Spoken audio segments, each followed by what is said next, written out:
Đầm ná chua tờ rục chục cháy Cá trong che trong đấng Cứ chỉ trọp đầm mình làm lại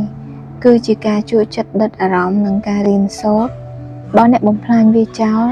Nẹ nâng thua ai chỉ vật bọc luôn Khai tay chỉ khamiên đôi chiết nâng cùi thuần tròn Riêng vô đấng cứ chỉ đầm ná ca rồi bọc mình đôi chiết Chỉ vật rồi bọc mình đôi dưỡng có cát lang chỉ mùi nâng bị thả riêng Chắp tăng bị ca riêng Đôi sạp vì vẹn tệ Nông ca xâm rập xâm rụt luôn Bê chanh bì bùa mà đáy Rồi hốt đọc bê bao phэнét Mơ khơi lột dường Hai bình tọa bì nụ máu Mình nút trắc á srai chì mùi nâng bịa riêng Bênh mùi chì vượt rồi bọc luôn Khmênh riêng vô đăng thạp lớn Vịt vời cả đáy nụ miên krô thân ạ Nơi bê đại kê lui Cú chờ cú lợt đầm bốn Hai trâu phơn rồi liệt đáy Côn riêng vô đăng thá Bê ná kê bà rập đầm bơ lõ Kê nâng tà tu rồng quán bì ở bụng mà đáy Khmênh chùm tung Ban riêng đăng thá Bà sân bà tọc tanh luôn ở toàn sầm máy Kê nâng ban mặt phẹ này dùng trồ chật Nhà mặt đáy ban riêng vô đăng thá Các bà sài tạ tông chìu mùi côn Ở ban chọp chì bà chém Nâng phơi miên ca vô chật khnia căn đại trán Prong tăng chỉ ca chui bằng hành phá đỏ côn Ban xâm rôm phòng đáy Nè ri khmênh riêng vô đăng thá Bà trong để xa sơ vật hiệp rồi bọc luôn không sẵn cúng Kê mình trâu đau lên bê dục trâu Mình trâu nơi đau tam ti ngắt Mình cua sliệ vẹ xâm bột nà để khỏi bệnh nụ tế Sắc ní sất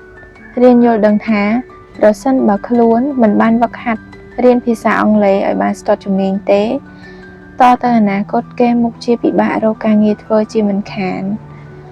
Nẹ chùm núi như riêng vô đăng thá Rồi sân báo mình prôm Cai lùm o tờ lỡ bạp bọt cực krong rồi bọc krong hôn tế Krong hôn rồi bọc luôn Nâng mình ai dễ đi chầm đán Thông thoa to tờ tiệt bàn lói Krong rồi dạ bệ đập cho năm kháng mục Nẹ đập nôm bà tế xoay vô thá Rồi sân báo mình ban riêng trong tự đáo Ampivot bà tế lơ krong Vì sáy Ôi xong srop tờ tam rồi bọt đọc niêm prôm đàn rồi bọc bị phục lột tế Bà tế nâng trời đá dư chương bà tế đã tới Oka chỉ ra nằm nó to tử Mình ưu krong khnia Tanh riêng sốt xoay nhô chạp bì rừng công bọc rồi hốt đào rừng thông đồng Đào chlong cắt đầm ná cá Xem không chịu vật đôi chía Riêng choi tọp tơ nâng ảo ấy xem Tam cầm rủ đào bọc mặt đáy thọp thơ Riêng xoay nhô bì ca rô nơ đôi xa Bọt bì sọp xem không chịu vật Riêng bì mục bì chía Prong tăng chầm nẹ đăng tăng lái Tam rì dạ crụ bằng riêng nâng cụ bồn đầm rá Riêng bì ca trong xâm pón ឬការភ្ជាប់តំណែងតំណងតាមរយៈសកម្មភាពរបស់មនុស្សក្នុងសង្គមរៀនយល់ដឹងខុសត្រូវតាមបែបបទខាងសិលធម៌និងក្រឹតក្រមនៃច្បាប់រៀនស្វែងយល់ពីការបត់បែននិងការត្រៀមខ្លួនតាមរយៈទិន្នន័យរបស់បណ្ដាញព័ត៌មានផ្សេងៗហើយជាញឹកញាប់ផងដែរយើងបានរៀនសូត្រតាមរយៈកំហុសឆ្គងការខកបំណងបរាជ័យពីស្ថានភាពដែលកើតឡើងដោយគ្មានការព្រៀងទុកក្នុងឆាកជីវិតរបស់ខ្លួន យើងអាចនិយាយថាការរៀនសូត្រយល់ដឹងជាការពង្រឹងស្ថិរភាពដល់ជីវិតរបស់យើងព្រោះការរៀនសូត្រយល់ដឹងជួយឲ្យយើងរៀបចំខ្លួនបានសមស្របទៅនឹងស្ថានភាពដែលត្រូវបត់បែនការរៀនយល់ដឹងជួយឲ្យយើងអាចចម្រាញ់យកប្រយោជន៍ពីហេតុការណ៍ដែលកើតឡើងការរៀនសូត្រនាំឲ្យដុសដាលនៅសតិបញ្ញាដែលអាចឲ្យយើងសម្រេចចិត្តលើរឿងរ៉ាវទាំងឡាយក្នុងពេលអនាគតបានយ៉ាងត្រឹមត្រូវនិងកាន់តែសមស្របបន្តិចម្ដងហើយអាចដឹកនាំជីវិតឲ្យឆ្ពោះទៅរកជោគជ័យទាំងក្នុងឆាកជីវិតបុគ្គលខ្លួនឯងព្រមទាំងភាពរីកចម្រើនរឹងមាំរបស់មនុស្សជាតិផងដែរផ្ទុយទៅវិញការមិនបានរៀនសូត្រវានឹងនាំឲ្យមនុស្សធ្លាក់ទៅក្នុងស្ថិរភាពដុនដាបដោយសារតែការសម្រេចចិត្តខុសដោយសារតែដំណើរជីវិតពុំមានការយល់ដឹងឲ្យបានជ្រៅជ្រះពុំបានចាប់ផ្លឹកទៅលើការចេះបត់បែនឲ្យសមស្របហើយជាញឹកញាប់ការមិនបានរៀនអ្វីវានាំទៅរកការប្រព្រឹត្តខុសហើយខុសទៀតខុសដដែលដែលយើងគួរតែបានកែលម្អវាចាប់តាំងពីពេលដែលទៅនឹងខុសពីដំបូងទីមកម្លេះដោយហេតុនេះទើបយើងអាចនិយាយបានថាការរៀនសូត្រយល់ដឹង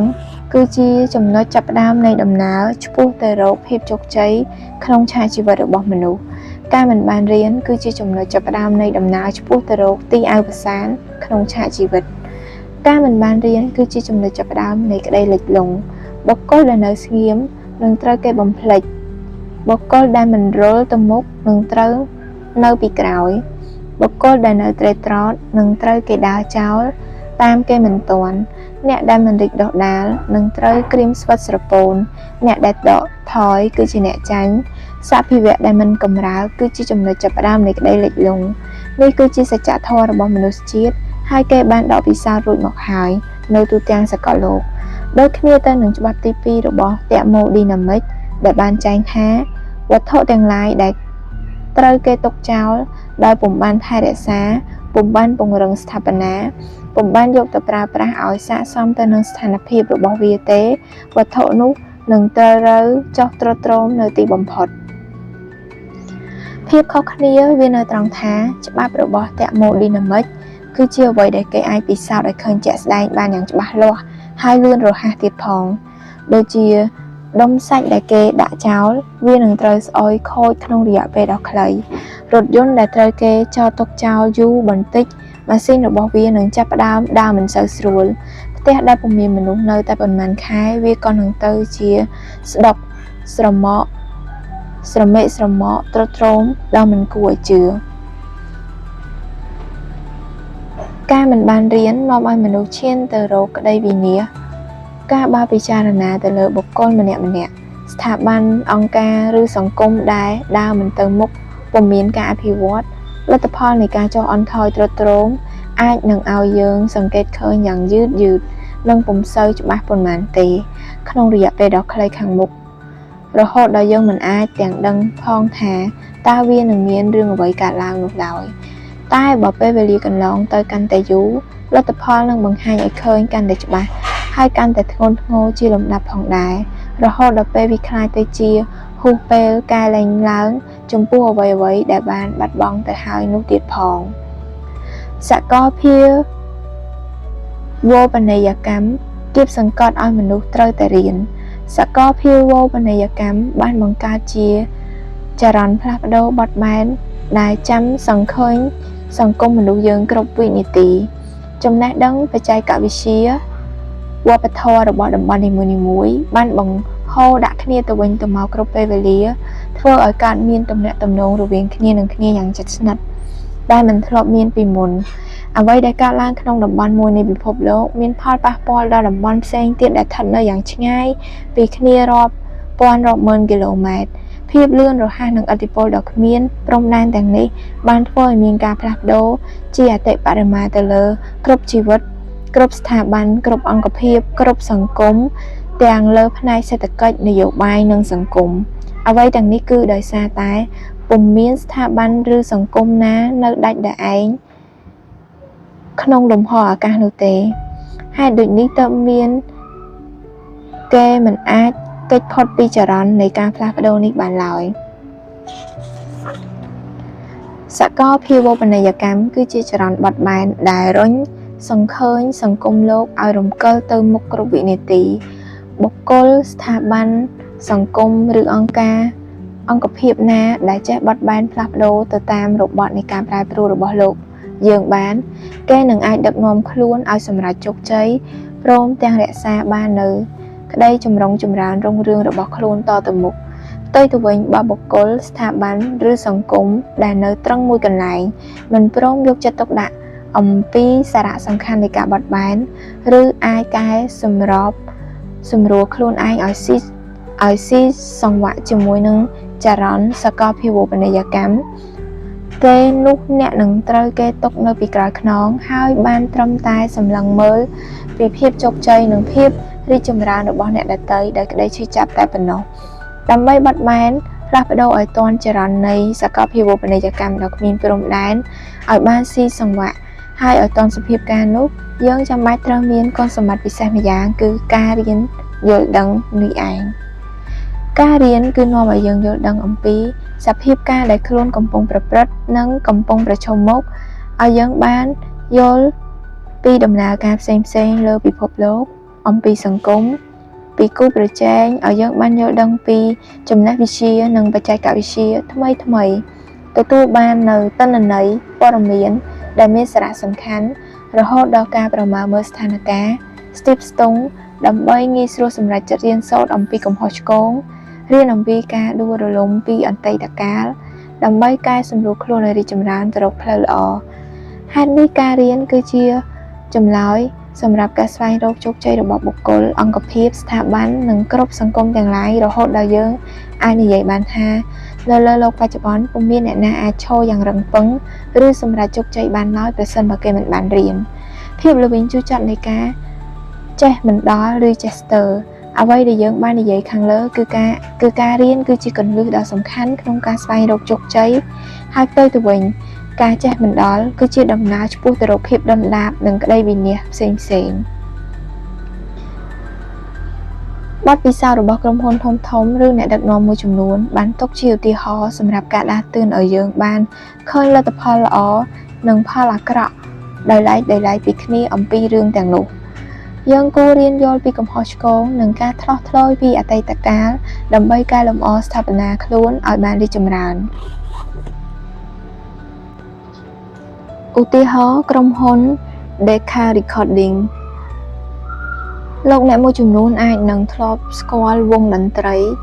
The Battle បានយ៉ាងច្បាស់ព្រោះពួកគេ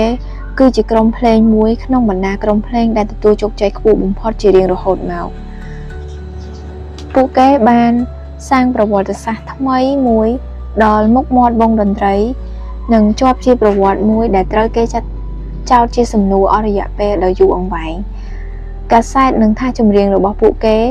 ត្រូវបានប៉ាន់ប្រមាណមើលថាលក់បានរាប់រយលានដុំតាំងពីអតីតកាលរហូតមកដល់បច្ចុប្បន្នផលប្រយោជន៍ដ៏មហាសាលនេះបានធ្លាក់ទៅក្នុងកណ្ដាប់ដៃរបស់ក្រុមហ៊ុន EMI អស់រយៈកាលដ៏យូរអង្វែងទន្ទឹមនឹងក្រុមហ៊ុន Decca Recording ជាក្រុមហ៊ុនដែលពួក The Battle បានទៅសម្ដែងឲ្យគេមើលក្នុងឆ្នាំ1962ប៉ុន្តែលោក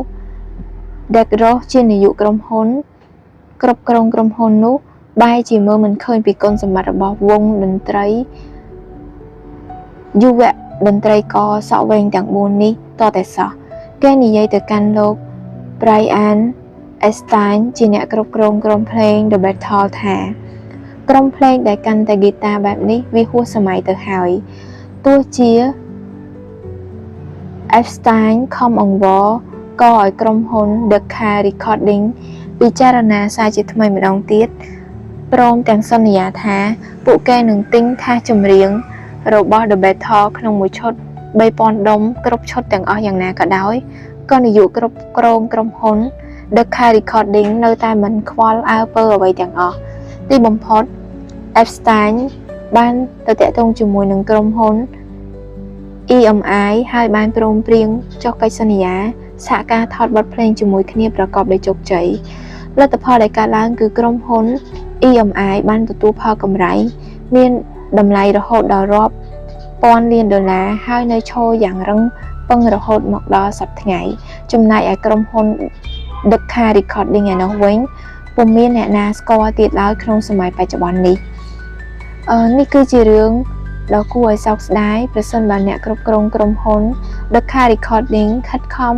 រៀនស្វែងយល់និងចេះប្រមាលមើលពីចរន្តនិយមខាងដូរតន្ត្រីឲ្យបានត្រឹមត្រូវគេមុខជាមិនធ្លាក់ចូលក្នុងគន្លងនៃផ្លូវខុសថ្លោះធ្លោយដ៏ធ្ងន់ធ្ងរបែបនេះឡើយចំពោះក្រុមហ៊ុនទូរលេខ Western Union ឯនេះវិញ Alexander Graham Bell ជាអ្នកគិតច្នៃប្រឌិតរកឃើញអំពីទូរស័ព្ទនៅក្នុងឆ្នាំ1876ដោយសារតែវាជារបស់ថ្មីក្នុងសម័យនោះទើបពុំមាននរណាចាប់អារម្មណ៍ទៅលើវាឡើយឯអ្នករកស៊ីធំក៏មិនបានផ្ដោតសារៈសំខាន់ដល់របស់ច្នៃប្រឌិតថ្មីនេះប៉ុន្មានដែរដែលជាហេតុធ្វើឲ្យក្រុមហ៊ុន Best Telephone របស់លោក Graham Bell ត្រូវខាតបង់យ៉ាងធ្ងន់ធ្ងររហូតដល់សុំលក់ច្បាប់រក្សាសិទ្ធិទូរស័ព្ទឲ្យទៅក្រុមហ៊ុន Western Union ដែលជាក្រុមហ៊ុនដ៏ធំកំពុងតែរកស៊ីផ្នែកទូរលេខក្នុងតម្លៃ$10,000តែ Western Union បែរជាមិនចាប់អារម្មណ៍ហើយយល់ឃើញថាវត្ថុច្នៃប្រឌិតនេះវាគ្រាន់តែជាល្បែងលេងពីអគ្គិសនីដ៏ឥតប្រយោជន៍តែប៉ុណ្ណោះប៉ុន្មានឆ្នាំក្រោយមក Western Union បានប្តូរចិត្តមកវិញគេ គេងាកទៅទិញឯកសិទ្ធិនៅឧបករណ៍ដែលមានលក្ខណៈស្រដៀងគ្នានេះពីលោក Thomas Alva Edison តែត្រូវក្រុមហ៊ុន Bell ប្តឹងពីបទល្មើសនឹងច្បាប់រក្សាសិទ្ធិហើយ Bell បានឈ្នះក្តីនោះទីបំផុត Western Union ត្រូវដកខ្លួនថយចេញពីមុខជំនួញទូរស័ព្ទថ្ងៃក្រោយមកទៀតទូរស័ព្ទត្រូវបានគេនិយមចូលចិត្តយ៉ាងសុសសាយទូទាំងសហរដ្ឋអាមេរិកទ្វីបអឺរ៉ុបនិងគ្រប់ទិសទីពេញទាំងសកលលោកការដែល Western Union ត្រូវបាត់បង់ឱកាសមាសរបស់ខ្លួនក៏ដោយសារតែពួកគេបិទទ្វារចិត្តរបស់ខ្លួនមិនព្រមរៀនស្វែងយល់ពីអ្វីដែលថ្មីៗក្នុងពេលនោះឯងក្រុមហ៊ុន Remington Arms ក្នុងឆ្នាំ 1897 ក្រុមហ៊ុនផលិតឧបករណ៍វាយអង្គុលីលេខ Network បានសុំលក់សិទ្ធិឧបករណ៍វាយអង្គុលីលេខឲ្យក្រុមហ៊ុន Remington Arms តែប្រធានក្រុមហ៊ុននេះបែរជាបដិសេធមិនរវីរវល់ព្រមទាំងពោលថាគ្មានឧបករណ៍ប្រើប្រាស់ប្រភេទណាដែលអាចយកជំនួសស្មៀនដ៏ស្មោះត្រង់និងទុកចិត្តបានឡើយប៉ុន្តែអ្នកគ្រប់គ្រងក្រុមហ៊ុន Alderwood គេពុំបានគិតដូច្នេះទេគេមើលឃើញថាទៅថ្ងៃអនាគតខាងមុខឧបករណ៍វាយអង្គុលីលេខនឹងមានតួនាទីដ៏សំខាន់សម្រាប់ការងារនៅតាមការិយាល័យផ្សេងៗក្រុមហ៊ុននេះត្រូវបានតាក់ទងសុំទិញឯកសិទ្ធិឧបករណ៍វាយអង្គុលីលេខពីក្រុមហ៊ុន Network ហើយអ្វីដែលគេរំពឹងទុកក៏បានក្លាយជាការពិតរយៈពេល50ឆ្នាំក្រោយមកឧបករណ៍វាយអង្គុលីលេខអាចលក់បានរហូតដល់ទៅ12លានគ្រឿងនេះជាបទពិសោធន៍មួយដែលបញ្ជាក់ឲ្យឃើញថាការខាតបង់មួយចំនួនបណ្ដាលមកពីកំហុសឆ្គងរបស់បុគ្គលឬស្ថាប័នដែលបិទខ្លួនឯងមិនព្រមស្វែងយល់ពីអ្វីថ្មីៗនៅកណ្ដាលចរន្តបត់បែននៃសង្គមលោកហើយម្យ៉ាងទៀតវាក៏ឆ្លុះបញ្ចាំងឲ្យឃើញដែរថាជោគជ័យដ៏ធំធេងរបស់បុគ្គលស្ថាប័នឬអង្គភាពផ្សេងៗបានមកពីការបើកចិត្តទទួលយករៀនសូត្រទៅតាមរបត់របស់ពិភពលោកយើងនេះឯង